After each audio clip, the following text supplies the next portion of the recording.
I think the most important person is obviously Tristan Jarry.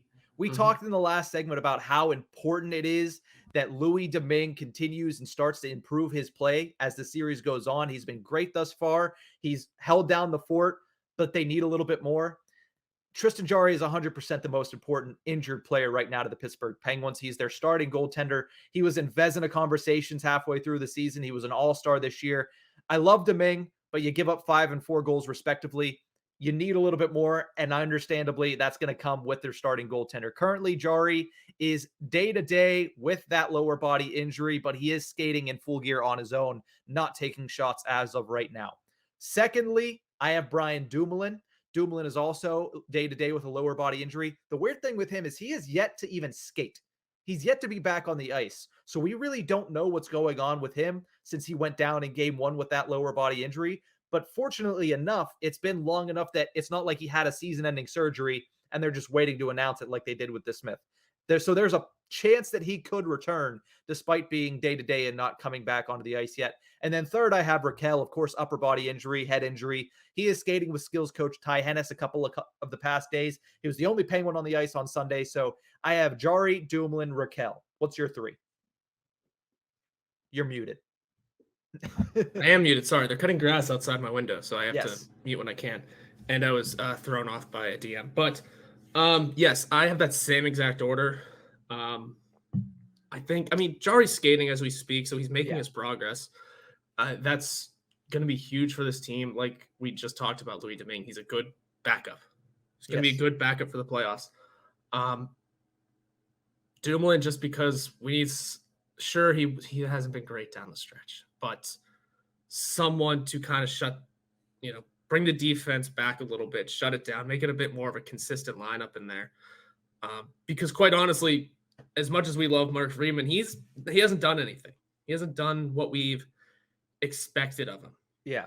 per se. He hasn't, to the extent at least. I just don't recall him attempting to get under people's skin.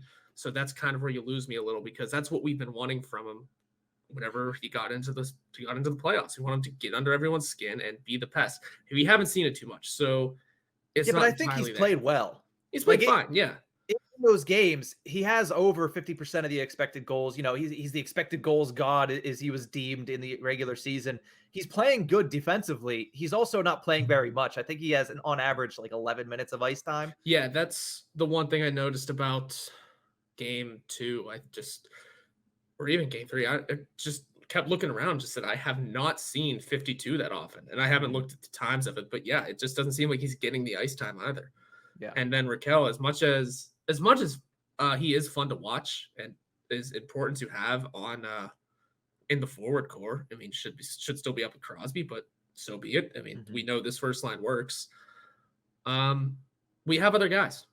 We do. It's not ideal in the contract year in the way I think I wanted Raquel to be an X factor in the series, but the fact that he's skating is a bonus. Mm-hmm. You know, we know he's probably going to come back about the same time as Jarry, it seems. Yeah. I think it's huge that he will be back, but we have other skaters.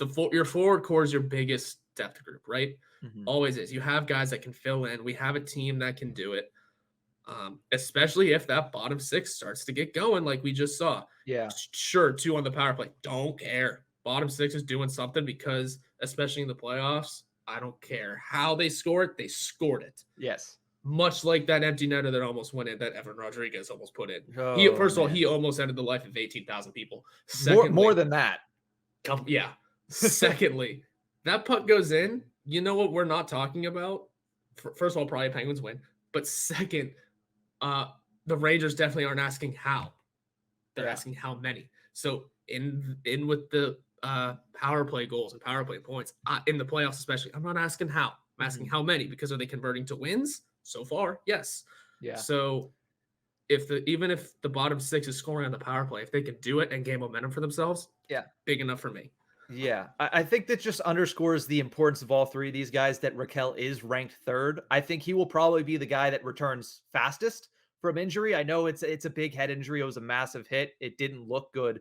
But nonetheless, the fact that he's been on the ice with that type of injury, I know he's not taking contact yet, is a good sign. And the fact that he's constantly been on the ice, which means he hasn't been facing any setbacks. But nonetheless, all three of these guys, very, very important for the Pittsburgh Penguins.